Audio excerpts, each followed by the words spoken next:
And there have been a lot of people around telling me what to do, giving me advice, trying to help me, most importantly. And that was a lot. And now I just want to be able to do this and just shoot straight into the camera and just talk to you guys.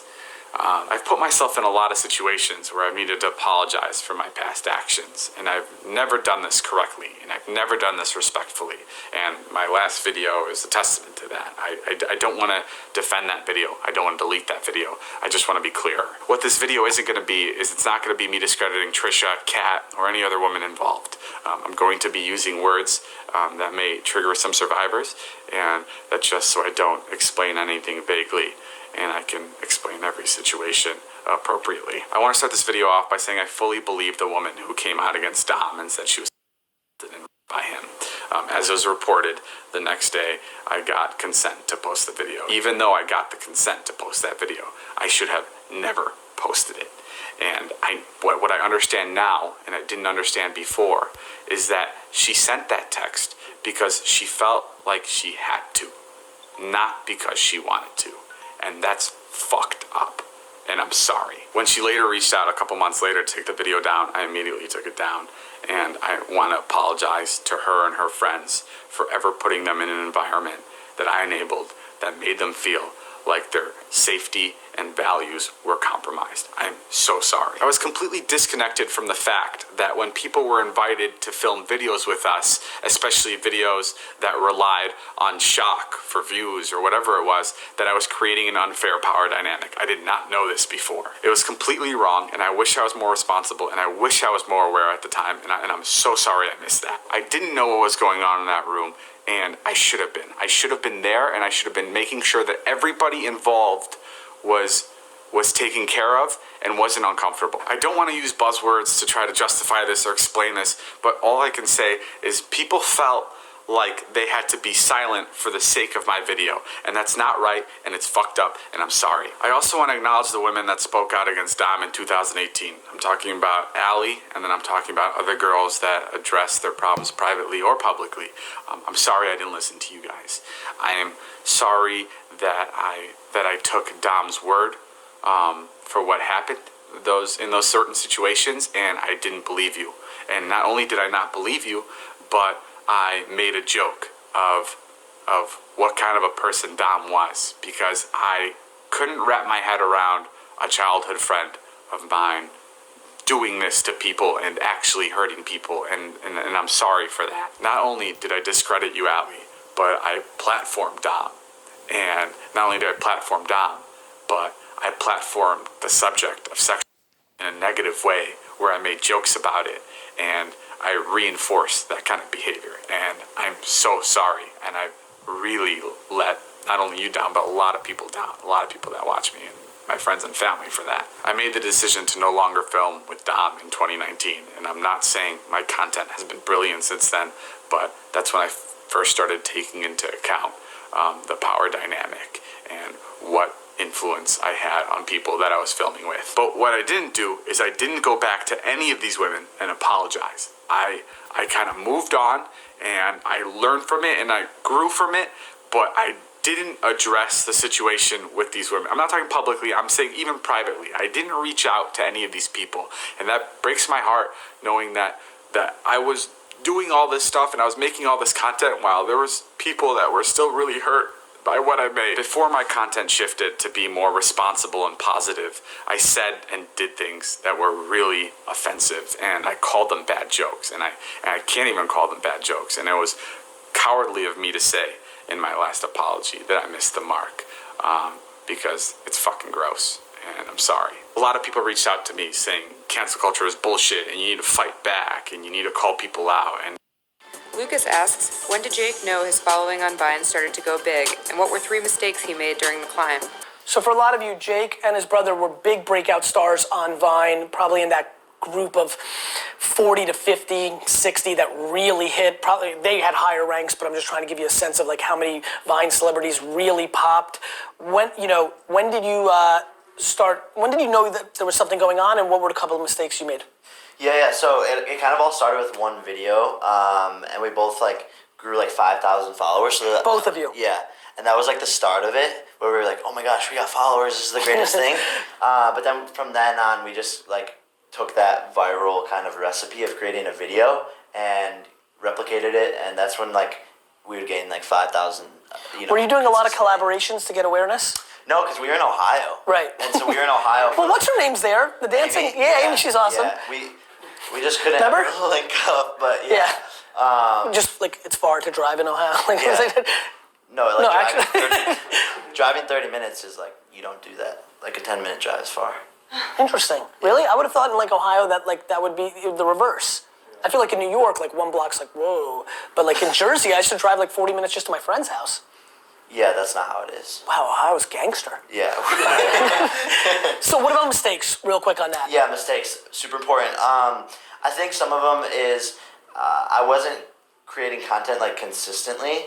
I didn't realize how important that was. Huge. And then I also wasn't always cross-promoting my different socials. So like my Vine got to like 5 million followers, and like I would never promote my Instagram. Right. But then Instagram is Became now more- bigger yeah, than sure. Vine, so I wish I would have done that the whole entire way. Let me do a recall to my early days of influencer. I actually struggle to talk about my mistakes. It's like one of the weird things about me, and it's it's probably a very flawed thing, but I actually, as you were talking, reminded myself of one. No question in 06, 07, when I was a YouTube wine thing that was happening, I made the mistake of, even though I knew YouTube was going to be huge, Vidler came along and offered me equity in their company to move my show on their platform, and I took the better business deal and I gave up the exposure. And I've only done that once because I always value exposure over everything. I do it all the time. It's always long term versus short term. It was such a good deal, and Rob and Colin, I love Vidler. And by the way, it had technology where you could tag videos, and I needed that because I was making 30-minute videos back when everybody was making 5-second videos. So it made sense. But I no question, as much as I want to finagle it, I took a short-term upside of a business deal over the long-term value of the awareness and the branding. So that's something, that battle of short and long-term is huge.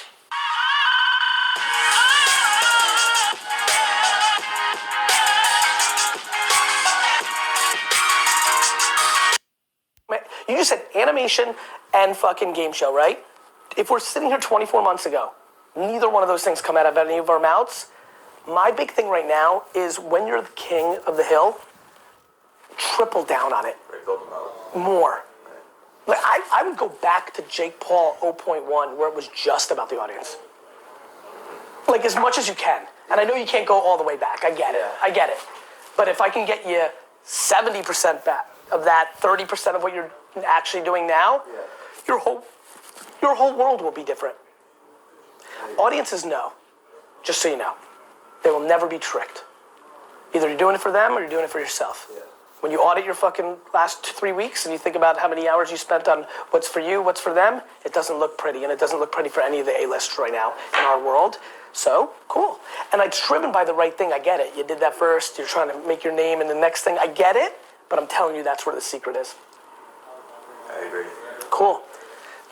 If you guys agree with that, like you can't imagine how excited I am right now because I actually think you guys are super smart. Like I think you might agree and you might do something about it, and you're gonna be like, I genuinely think I'm gonna get like a text from you or a video like in 4 weeks and be like, dude, because what's gonna happen because you're so good and you're so big and you're so creative and if you give a fuck, it's just gonna compound. Right. Yeah. I don't know, it's just gonna work. Yeah, I think part of that too is going into like other like parallels too, like music's a big thing for me. I know, I've watched jumping into Twitch, jumping into music, music, Twitch, and quadruple downing on the other things. Yeah. Music, Twitch, and quadruple down. Like I can't imagine where your Twitter and Facebook game are, but I know they're not good enough. Yeah. Because there's no reason. Just film them. Just fucking film them, bro. He's so creative. Like fucking just film. You should 24 hours a day have somebody following you. Here's why. You're gonna say something smart, or creative, or funny, or when you really get to it, when you really get smart, in my opinion, when you're there with Strahan and you guys have a little clip in the green room, and then you clip it and you run it on Facebook against fucking Giant fans who are 42 years old who love Strahan. There's a segmentation right now on Facebook that are Giant fans that are the age when he played and fans of Good Morning America. Right. They're both. There's 18,000 people, 180,000 people. You take that clip and you post it, and he siphons 8% fans. Right. Paid collabs. Yeah. By the way, you know You what? hear that? Right. And like what happens when you're this size is you don't use paid media because it's all organic. Right. Meanwhile, the paid media has never been. So cheap. It's so fucking cheap. So my question becomes like, here's what's going to happen. I'm going to end up becoming the most famous of everybody because I'm committed just to audience. And even though I started further behind and not in the perfect zone, I'm just watching it happen. Right. What platform are you tackling the most? Instagram podcast is huge for me, man. I think you should have a top 100 podcast tomorrow. Nobody in really your world has done that. And like, Facebook is huge. Email. You should see. You want to see something cool? Look what the fuck these guys are doing. Come here, I'll show you. This you could annihilate. Here's what I'm sensing. The worst part of internet marketing is starting to bleed into the influencer space. It's not going to become spammy CDs in the back, but it's going to become some sort of thing. And I think the ones that can rise above it and do what I did during the 2000s and stay above that fray are the ones that are going to win the most. And right now, everybody's on tilt of monetization without really proper thought around what that means. Because when you make that switch, the audience relationship changes. Right. And you become more and because the relationship is only about the transactional business, and the authenticity and uniqueness of what you were built on and why you were able to win that game goes away. Right. Selling out. Yep. Not super complicated. Have you had challenges investing in stocks? Are you overwhelmed by the information overload? Don't know where? I'm excited for you, man, because I just see all the stuff you're doing with the agency, and then what that's turning into longer term. It's incredible. I appreciate it. Yeah, listen, I was in like the prime of my business life. I just invested in Twitter and Facebook and Tumblr and made all that, it was all coming. They were all going public. This was a grind, man. Like building an agency sucks. Yeah. Like I have a real job. Like I have people that I have a lot of people to answer to. I'm like answering to them. I was on 2 client calls the second I landed this morning. This is me giving you advice based on actually something I'm doing, which is build for the long term. What are you focused on next in terms of building out? Like is there a category you want to go after? Is there anything that matters, right? Like that whole area, we're turning into a Twitch studio, so it's right here. Like we made that decision after I went on a Twitch show with Hunter Pence, the baseball player, like a couple of months ago, and Lexi, his awesome wife. Doing it like yourself, or yeah, like you coming through right now. I'm gonna take 5 minutes and play but I'm gonna make it authentic, right? Like I don't play the new shit. So cool. Like you and I are gonna play like Madden '94. Because that's what I know, Right. So like all these kids are like, I'm gonna try to like play the 3 games I'm good at, and then let them like be like, cool. Now let me show you your murder thing, and they'll kill me in 2 seconds. I'm like, fuck. How are you thinking about international? A lot. That's where Facebook. I think you should go all in on. You can reach audience internationally. We're running some ads right now in India. It's fucking nuts. I also have claimed that I'm gonna make myself the most famous person in Peru just on ads on Facebook with my content. I'm gonna do it for like 6 months and just fly to Peru and see what happens. I think it's gonna be crazy. Like that's the kind of stuff I think you should be doing, right? That's where that's where Jerome was very smart. Like when I would tell it, like when I would like feed him this, he would run with it and get it. He was a good understood. Like he had all his natural skills, but then like when I would be like, do this, he would understand. Remember I was like go global. Remember when he went to like Mexico and everywhere? I was like go global and go collab with everybody. You have all the leverage. You understand? Here's what I think about with global. If I was a partner in this team, I'd be like, it's all about audience. Audience matters. Global matters. So time is our biggest issue, right? Opportunity costs. Fuck it. Let's sit down. Let's do the math. Who is the biggest fucking 10 influencers in Brazil? Got it. Cross collab, shit to culture, the whole thing. But you do a month. So we're doing a month. Concept. When you make a thoughtful plan to go to India for 4 days, and you actually allocate every minute properly, and you actually systematically cross every T and I, like it's all about efficiency. Like, we'll take this highway. We're going to stop right here. All right, hit up, Honey. He's going to meet us there. We'll do the collab there. And, like, it's literally just about It's all programmed out like a content calendar. in a real way. You know what I mean? Can I tell you something? Audience. You're only as good as how big that bucket is. Your upside is not going to be stopped by creativity or opportunity. It's going to be stopped by audience. You got to tap out. Because you've got your bucket. It's one of the biggest buckets in the world right now. But if you're not filling it up every time you're doing shit, you're squeezing it out. That's what happens to everybody. You're trading on fame. Got it? That's the game. A lot more for them. A lot more for them. Because right now you did a lot for them, and it's all now being cashed out. How do you think about new audience versus existing audience? Like, how are you catering to your existing audience versus? You're just doing stuff for audience, and you let them weave in and out. I don't think about it, actually. I'm just doing the best work I can do that I think brings people value, and let them ebb and flow. Don't overthink that. And you're going to change, right? You're also in a interesting time in your life, like when you're in your 20s or early 20s, like you're evolving as a man. So things are going to happen. I mean, it happened to me hardcore when I switched from wine to business content. Like, hey, wine boys, stay in your lane was very common. Yeah. Cool.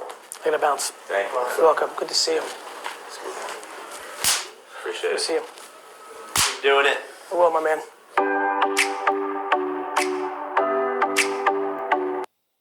A steel cage death match kind of happening in Silicon Valley between Google-owned YouTube and Facebook. The prize?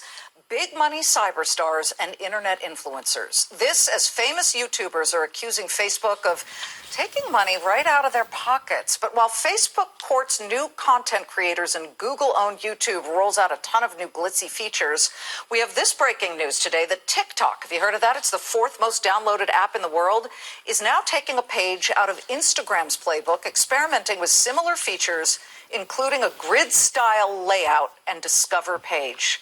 Our next guest knows a thing or two about jumping from platform to platform with his viral video content. He's a controversial 24-year-old megastar making crazy daily vlogs with more than 19 million YouTube subscribers, 60 million followers across all social media platforms. According to Social Blade, which tracks monetization, he rakes in about $15 million a year. He's internet famous Logan Paul, host of the Impulsive podcast, among so many other things, joining us live. That's right. Thanks for having me. Yeah, it's the #1 podcast in the world. Liz, I do have to stop you right there. So you said you used the word controversial. Yes. Just so you know, I am an ex-controversial YouTuber. That's it's no longer me. I know that. We can get to that. But what makes you, in a way, a little controversial is your mega stardom. And it can't be a surprise to you that you have this competition blossoming now with Facebook trying to play catch up with YouTube. And how do you see that battle? Yeah, I mean, every big platform wants to be the video platform. Video is huge now. I think it's like statistically, you might know, one of the biggest things that kids are consuming. So I mean, I don't know. You're talking about a lot of stuff I don't really know much about. Kind of just like out here.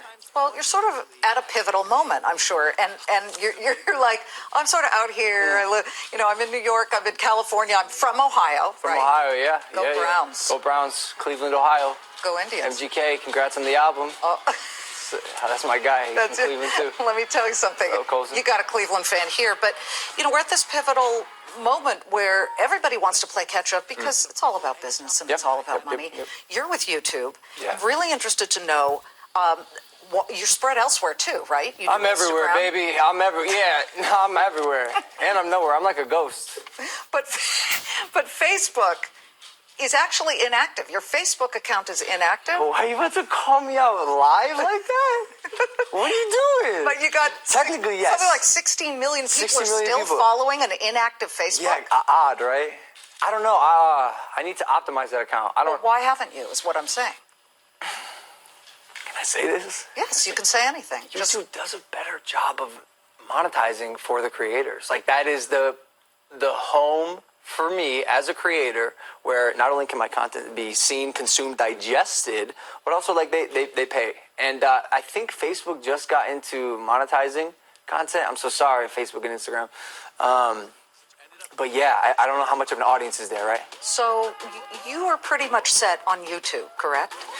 For now. Okay, but you know how these things work. When upstarts come in, and they do have money behind them, they're not some little guy, they'll try and nab you. Have you been approached by Facebook to jump over there exclusively? No. Are you lying or telling me the truth? That's the truth. If they did, as a businessman, and you have a payroll now, right? You're the one signing the checks to pay your staff. Yeah, but I will say my expenses just surpassed my income for the first time ever. I just sat with my financial manager. He told me that. Like, I'm definitely going downhill from Did here. that make you nervous? Yeah, absolutely. I'm terrified. I think it's the beginning of the end. Come on. I also have pink eye, and so this whole thing is like, I don't even... Okay, don't touch the set. I'm so sorry. Okay. It's not contagious.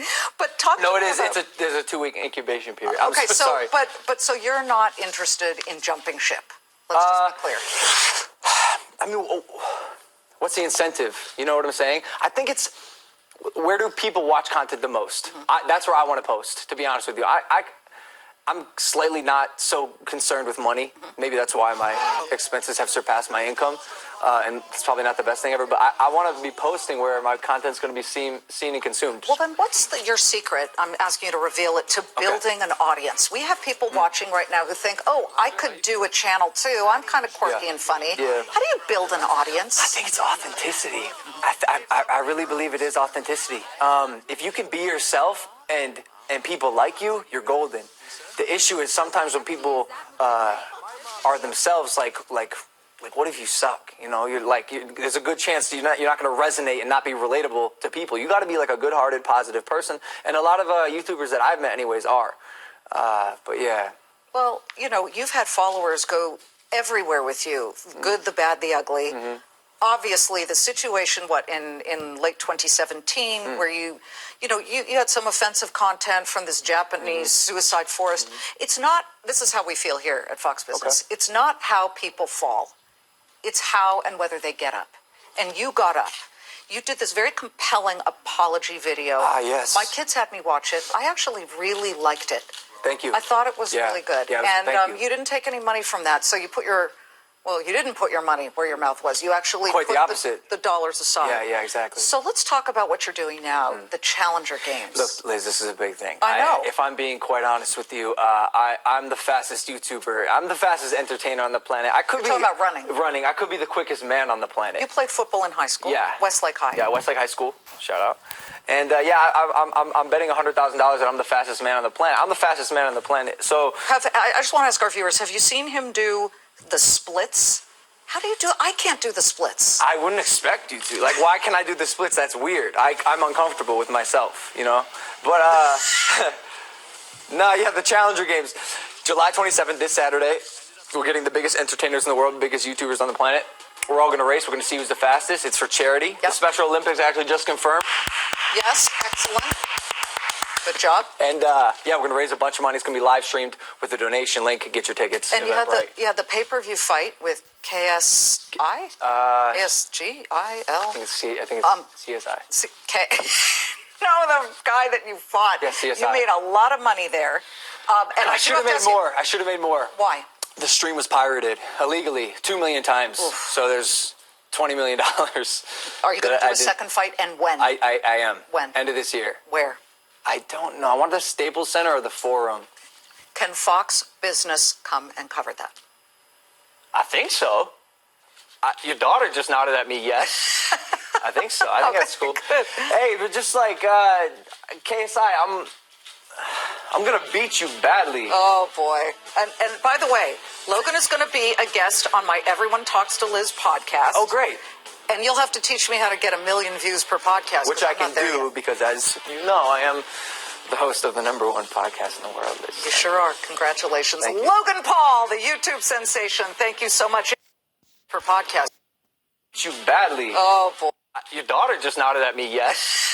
I think so. I think that's cool. Good. Hey, but just like KSI, I'm gonna beat you badly. Oh boy! And by the way, Logan is going to be a guest on my Everyone Talks to Liz podcast. Jake Paul Biz, what is up? If you aren't the feeling motivated right now, I need you to stop. Stop. Say, did I do something great today? And a lot of you probably don't know where to start, but all you have to do is work hard.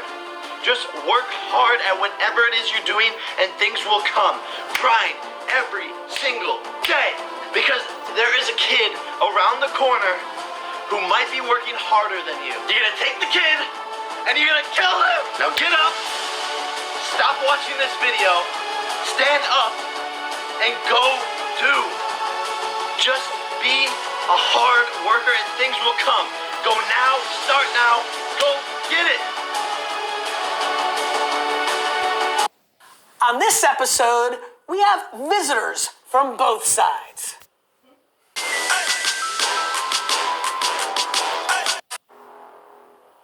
Two, three, one. Yes. Good.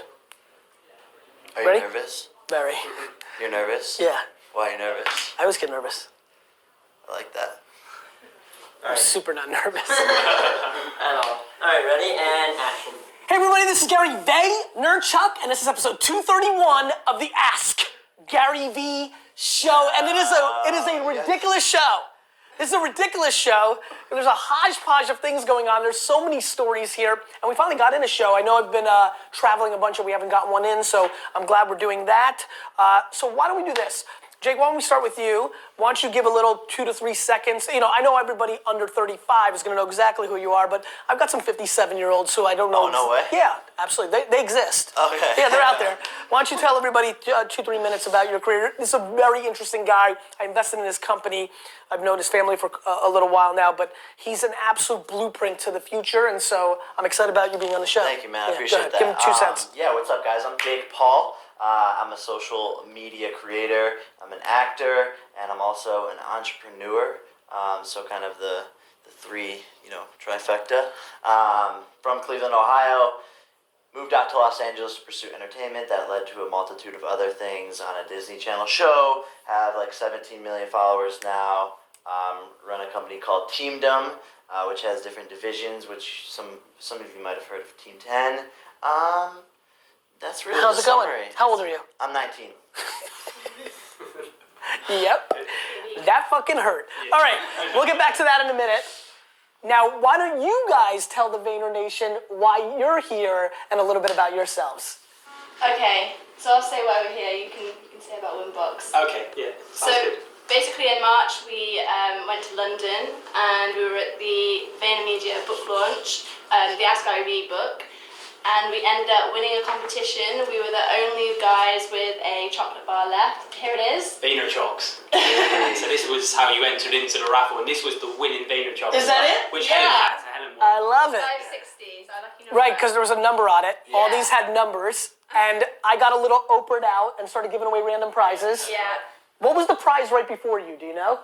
Was it to win a trip to see the Jets with you? I don't know. That sounds I like. think it might have been to meet you in London as well. Might have Got been it. that first But one. you guys won the trip to the U.S. to be on the show, Yeah. and and that was you winning. Yes. So. Were you excited? So excited. My legs were shaking. I got to stay. It's all a blur. So you guys are playing India's role today. You're asking the questions. Yeah. Good. And tell everybody a little bit about your thing.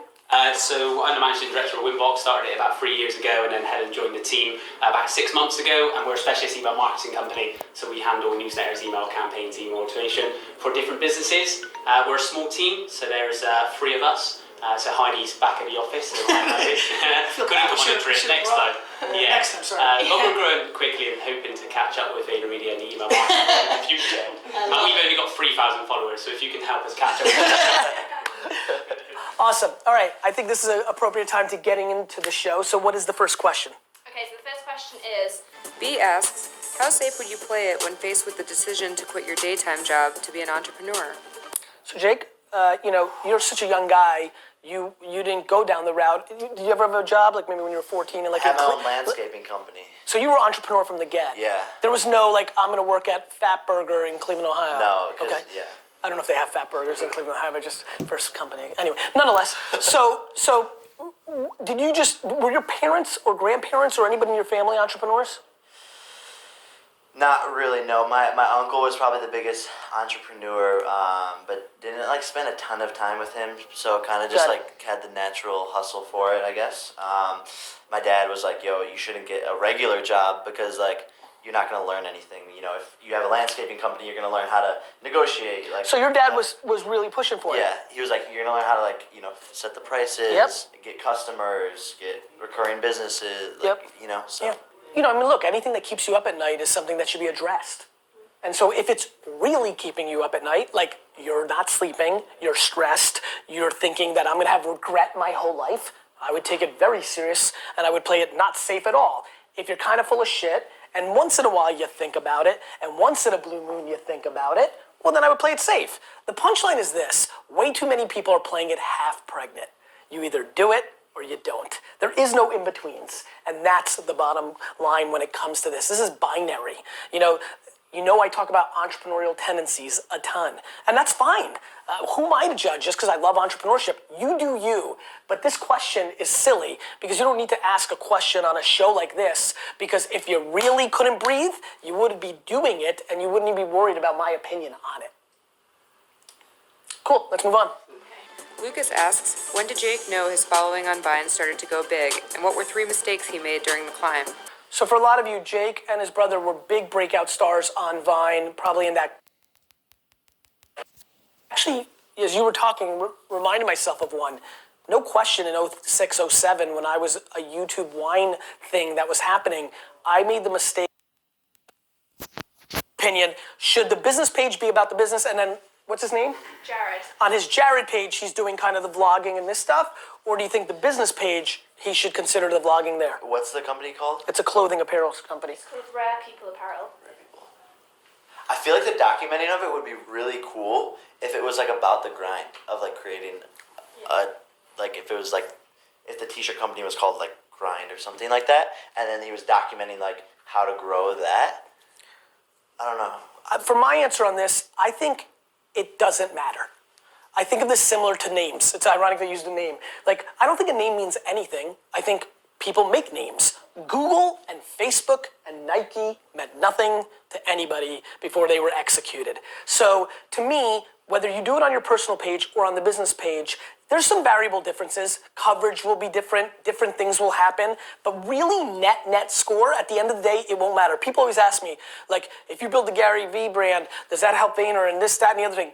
Net, it's the steak, not the sizzle. Like, if you get people watching in either direction, the amount that people actually pay attention to that little logo, especially when it's a business, actually deteriorates over time. They're looking at the content. And so either plan will work for you, and I think you should spend less time crippled by which one and just start doing yesterday. That's good. Next question is from Vincent Ericetti. Vincent asks, how do you explain to a potential client or partner the importance of social media, specifically Facebook, when they personally feel they failed executing in that medium and don't believe it worth the time and money investment?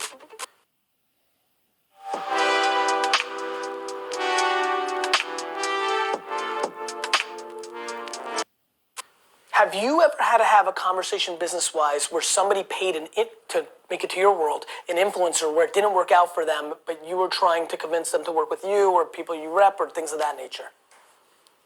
Wait, say that again? So the question that they're asking, which is always interesting because it's actually a very fascinating question, which is, hey, how do you convince somebody to invest in Facebook if you really believe in it when they come back to you and say, well, I've already done Facebook and it didn't work? Ah, gotcha. Because that happens to me all the time.